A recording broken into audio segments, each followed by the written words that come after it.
제가 아는 어떤 목사님이 계신데요. 얼마 전에 블랙메일을 받으셨다는 이야기를 들었습니다. 제가 실명을 밝힐 수는 없지만 주모 목사님이신데요. 지금 여러분의 눈빛이 살짝 흔들리시는데 여러분이 누구를 상상하시든지 그분은 맞습니다. 맞고요. 블랙메일의 내용인 즉슨 당신의 핸드폰을 해킹했다는 것입니다. 그래서 당신의 사생활의 정보를 모두 가지고 있으니 공개되는 것을 원치 않으면 어디로 비트코인을 보내라는 내용이었습니다. 그런데 여기서 말씀을 딱 멈추시더라고요. 꼭 이런 분들 계시지요. 말 꺼내놓고 궁금하게 하고 말 멈추시는 분들 계시잖아요.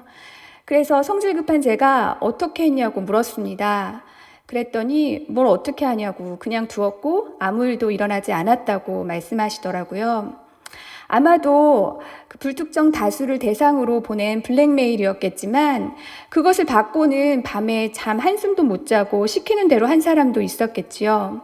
제가 그 이야기를 들으면서 역시 사생활은 없으시고 교회 생활만 있으신 분이라 협박이 아니구나 라는 생각이 들었습니다.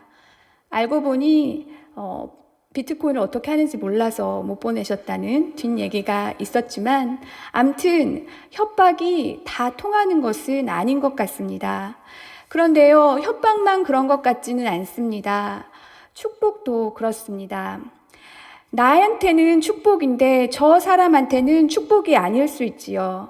쉬운 예를 들어서 좋은 음식 많이 드시고 건강하세요 이렇게 축복하면서 진수성찬을 차렸는데 상대방은 코로나로 인해서 이번에 확 찐자가 된 겁니다. 그래서 다이어트 중인 것입니다.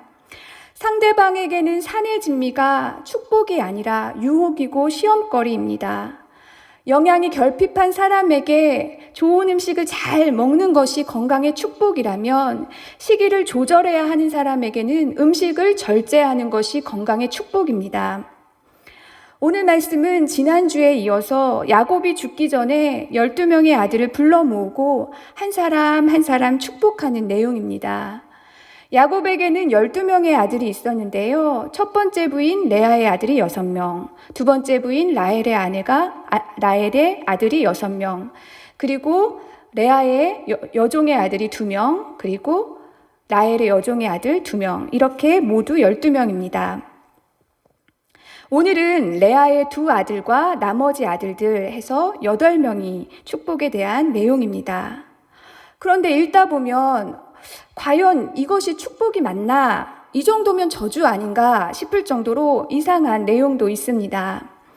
하지만 28절 우리 함께 읽어볼까요? 28절 말씀 시작. 이들은 이스라엘의 12지파라 이와 같이 그들의 아버지가 그들에게 말하고 그들에게 축복하였으니 곧 그들 각 사람의 분량대로 축복하였더라. 아멘.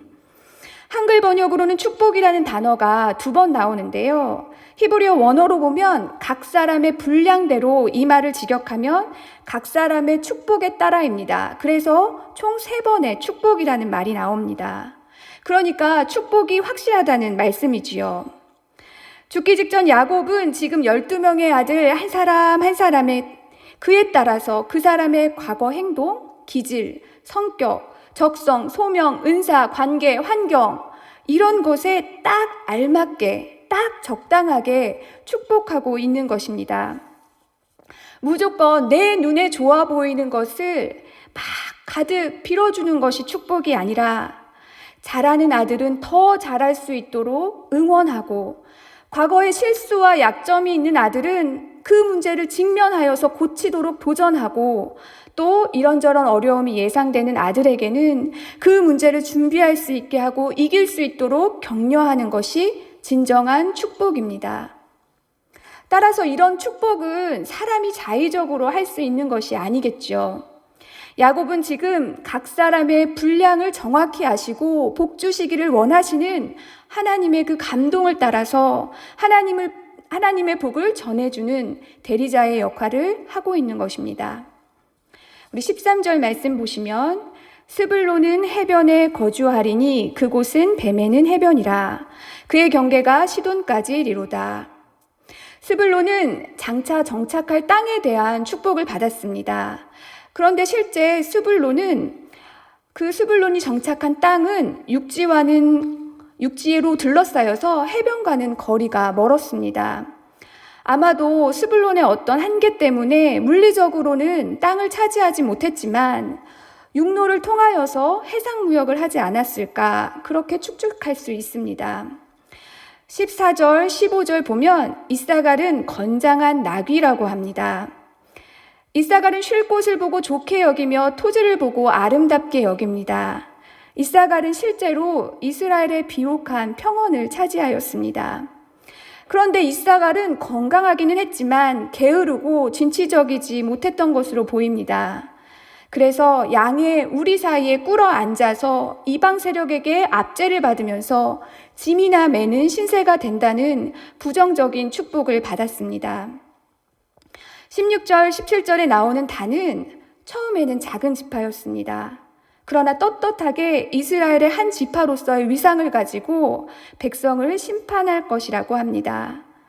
그리고 길가의 뱀이나 독사같이 미약한 것 같지만 말탄 자를 물어서 떨어지게 하는 역할을 감당할 것이라는 축복을 받습니다. 19절의 갓은 군대의 추격을 받는 어려움이 예상되지만 오히려 그들을 공격할 것이라고 합니다.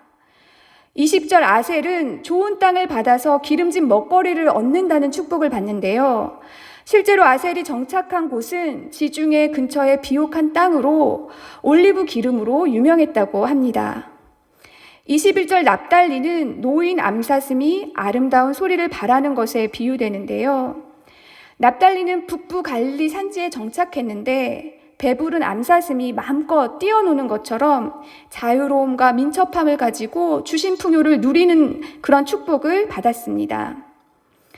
이제 22절부터 26절까지는 야곱이 가장 사랑했던 아내 라헬의 첫아들 요셉에 대한 축복입니다. 이 찬양 많이 들으셨지요? 너는 담장 너머로 뻗은 나무 가지에 푸른 열매처럼, 이게 야곱의 축복이라는 찬양인데요. 사실 정확히 말하면 요셉을 향한 야곱의 축복입니다. 가장 아끼는 아들 요셉은 엄청난 축복을 받았는데요. 22절 보면 요셉은 무성한 가지 곧 샘 곁에 무성한 가지라 그 가지가 담을 넘었도다. 아멘. 요셉의 이름은 더하다라는 뜻이 있습니다. 정말 그 이름대로 풍요하고 번성하는 축복을 받았습니다. 당시 물이 귀했던 고대 근동에서 물가 샘 곁에 뿌리를 내린다는 것은 어떠한 환경이라도 재해가 올지라도 가뭄이 올지라도 풍요를 누릴 수 있다는 것을 의미합니다. 그러나 아무리 엄청난 복을 받은 요셉일지라도 그 인생이 순탄한 것만은 아닙니다. 23절, 24절 말씀 보면 활 쏘는 자가 그를 학대하며 적개심을 가지고 그를 쏘았으나 요셉의 활은 도리어 굳세며 그의 팔은 힘이 있으니 이는 야곱의 전능자인 이스라엘의 반석인 목자의 손을 힘입음이라. 요셉은 학대를 받으며 적개심으로 공격을 받습니다. 그러나 이런 인생의 어려움과 위기 가운데서도 하나님의 손을 힘입을 때 하나님께서 보호해 주시고 그것을 이겨낼 수 있도록 더 굳세고 강하게 하실 것입니다. 마지막으로 27절은 베냐민 축복인데요. 베냐민은 물어뜯는 이리로 비유됩니다. 베냐민은 무엇인가 자기의 것을 확실하게 챙기는 그런 약탈자의 이미지인데요. 아침에는 빼앗은 것을 먹고 저녁에는 움킨 것을 나눈다는 것은 전쟁의 승리에서 전리품을 많이 얻고 또 남은 것은 팔아 넘기는 모습으로 이해할 수 있습니다. 이렇게 해서 야곱은 아들들의 축복을 모두 마쳤습니다. 여러분은 어떤 축복이 가장 좋아 보이세요? 어떤 축복을 받고 싶습니까? 언뜻 봐도 지난주에 본 야곱의 네 번째 아들 유다나 오늘 본 요셉의 축복이 참 좋아 보입니다. 바라기는 우리 청년들이 유다와 같은 요셉과 같은 하나님의 복을 받기를 간절히 바랍니다. 그런데요, 유다의 축복도 좋고 요셉의 축복도 너무 좋은데요. 제 생각에는 내가 받은 복이 가장 좋은 것 같습니다. 저희 집에는 황소개구리가 살고 있습니다. 저희 아이들 아빠가 큰아들이 하도 먹성이 좋고 식탐이 있어서 집안의 식탁 생태계를 파괴한다고 아들 몰래 황소개구리라는 이름을 지어주었습니다. 그래서 저희는요, 황소개구리가 남은 음식 다 먹을까봐 일단 내 음식은 다 먹고요. 혹시 남은 음식은 얼른 눈에 안 보이는 곳으로 치워버립니다. 그런데 최근 1년 반 정도를 아이들이 학교를 잘 안 갔잖아요. 집에 있었는데 제가 이 땅에 엄마로 태어나 삼시세끼 밥 차리다가 천국 가는구나 싶었습니다. 이 녀석은 이제 아침을 먹으면서 엄마, 오늘 점심은 뭐 먹어요? 이렇게 묻습니다. 심지어는 저녁을 먹으면서 정말 티 하나 없이 순수한 눈빛으로 저에게 엄마, 내일 아침은 뭐 먹을 거예요? 이렇게 묻습니다. 여러분, 엄마가 밥 차려줄 때 다음 메뉴를 묻지 마세요. 정말 괴롭습니다. 그래서 그냥 생각나는 대로 이야기합니다. 오늘은 고기 구워서 된장찌개 먹자. 그러면 예 하면서 막 좋아해요. 너무 신나해요. 오늘은 짜장밥에 계란 후라이 올려서 먹자. 그러면 예 하고 또 좋아해요. 오늘은 밥 없어. 그냥 라면 먹자. 그래도 예 하면서 너무 해맑게 웃으면서 좋아하는 거예요. 아이가 먹성이 워낙 좋다 보니까 엄마가 해주는 것이라면 무엇이든 다 너무 좋아하는 거예요. 엄마 눈에는 그게 그렇게 귀엽고 사랑스러워 보이더라고요. 그러면서 드는 생각이 디모데전서 4장 4절 말씀, 하나님이 지으신 모든 것이 선함에 감사함으로 받으면 버릴 것이 없다고, 나도 하나님이 주시는 것이라면 무엇이든지 저렇게 기쁘게 신나게 받으면 얼마나 좋을까 생각했습니다. 하나님이 내게 주시는 것이라면 그것이 무엇이든 내게는 가장 최고의 축복입니다. 고백할 수 있기를 바랍니다. 왜냐하면 하나님께서는 그 사랑하는 자녀에게 가장 좋은 것을 주시기를 원하시는 나의 아버지시기 때문입니다. 우리 아버지는 나를 나보다도 더 잘하셔서 지금 나에게 가장 알맞은 것, 가장 필요한 것, 나에게 가장 있어야 할 것을 잘 아시고 우리에게 한없는 복을 주시기는 원하시기 때문입니다.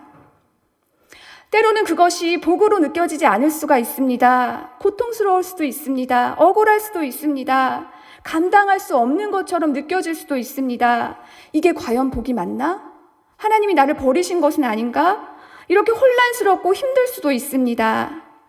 그러나 입에 쓴 음식이 지금 내게 필요한 영양분이 되는 것처럼, 먹기 싫은 약이 지금 내게 꼭 필요한 치료제가 되는 것처럼 하나님께서 나에게 주시는 것이라면 지금은 다 이해할 수 없을지라도 하나님께서 모든 것을 합력하여 선을 이루실 것을 믿음으로 고백하며 받아야 할 줄로 믿습니다. 그리고 다른 사람의 복과 비교하지 않기를 바랍니다. 비교라는 것이 뭐예요? 내 복이 얼만큼인지 측량하고 저 사람의 복이 얼만큼인지 측량하여서 누가 더 많은지 혹은 누가 더 큰지 견주어 본다는 것입니다. 여러분, 이게 얼마나 교만한 생각입니까? 하나님은 복의 근원이고 하나님은 복 그 자체이십니다. 그런데 어떻게 우리가 감히 하나님의 복을 다 측량할 수가 있겠습니까? 하늘을 두루마리 삼고 바다를 먹물 삼아도 그 크신 하나님의 복을 다 헤아릴 수는 없을 것입니다. 하나님의 복은 우리가 계산할 수 있는 범위를 넘어서서 이미 우리에게 충만한 것입니다. 28절의 말씀대로 각 사람의 분량대로, 그러니까 하나님께서는 내게 딱 알맞는 복, 내게 딱 합당한 복을 주셨습니다. 그런데도 뭔가 만족스럽지 않고 다른 사람의 복이 더 좋아 보이는 것은 이 복은 내 복이요, 지극히 개인적인 복으로 여기기 때문입니다. 오늘 말씀에서도 보면 요셉은 다른 형제들에 비해서 너무 엄청난 축복을 받은 것 같습니다. 그런데 여러분, 그동안 요셉의 삶을 쭉 보셨잖아요. 요셉의 삶이 참 힘들었습니다. 그리고 그 고난의 과정을 거쳐서 연단되고 단련되어서 이제 이스라엘 12지파를 먹여 살리는, 이스라엘 12지파를 세우는 그런 역할을, 그런 사명을 받았습니다. 여기서 기억할 것은 나의 복은 책임이 있는 복이라는 것입니다. 많은 달란트를 받은 사람은 많은 책임이 따르는 것처럼 복도 그렇습니다. 하나님은 달란트를 얼마나 받았느냐를 보시는 것이 아니라 받은 그 달란트로 어떻게 살고 있느냐를 보시기 때문입니다.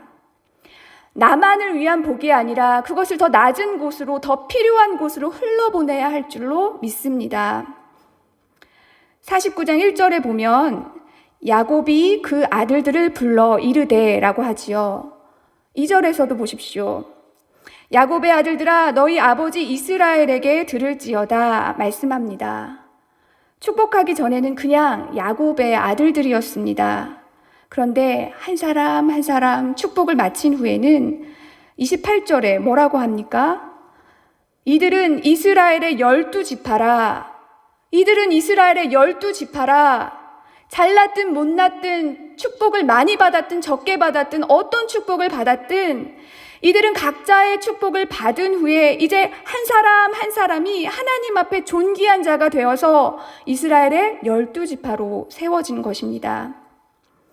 하나님께서는 후에 이들을 출애굽시키시고 시내산에서 이들과 언약을 맺으시면서 뭐라고 하시냐면 너희는 모든 민족 중에 내 소유가 되리라 말씀하십니다. 여기서 소유는 히브리어로 세굴라인데 보석이라는 뜻입니다. 그리고 하나님께서는 정말 제사장의 흉패에 이 12지파의 이름을 새긴 보석 12개를 달아주시는데요. 너는 청옥, 너는 수정, 너는 자수정, 너는 벽옥, 너는 취옥. 이렇게 하나하나 다른 보석이지만 다 귀하고 아름다운 보석에 자기 이름을 새겨서 달아주십니다. 우리 생각으로는 혈기왕성하여 죄지은 아들, 그래서 저주 같은 부정적인 축복을 받은 아들은 그냥 굴러다니는 돌멩이나 쇠붙이 붙여줘야 될 것 같지 않습니까? 유다나 요셉같이 큰 복을 받은 아들은 더 반짝이는 큰 보석을 달아주고 그저 그런저런 복을 받은 아들은 좀 작은 보석을 달아줘야 할 것 같지 않습니까? 그런데요, 하나님이 보시기에는 그렇지 않습니다. 하나님의 마음은 그렇지 않습니다. 좀 부족해도 좀 연약해도 지금은 비록 죄 가운데 있을지라도 그래서 때로는 징계하고 책망하실지언정 너는 나의 보석이다. 너는 나의 보물이다 말씀하십니다. 우리는 이렇게 하나님의 한없는 복을 받은 사람입니다. 사실 우리가 무슨 보물이겠습니까? 보석이겠습니까? 여기 흙, 여기 돌멩이, 저기 쇠붙이, 저기 납. 그냥 흔하게 굴러다니는 뭐 별로 귀할 것 없는 죄 많은 인생이었죠.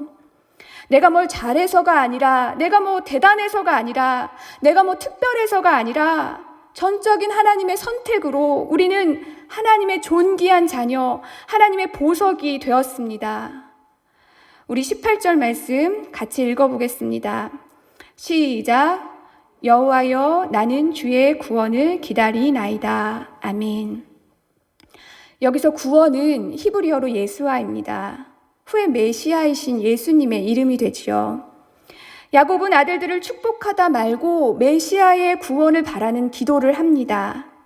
단과 갓의 축복 사이에 갑자기 이 말씀이 왜 들어갈까?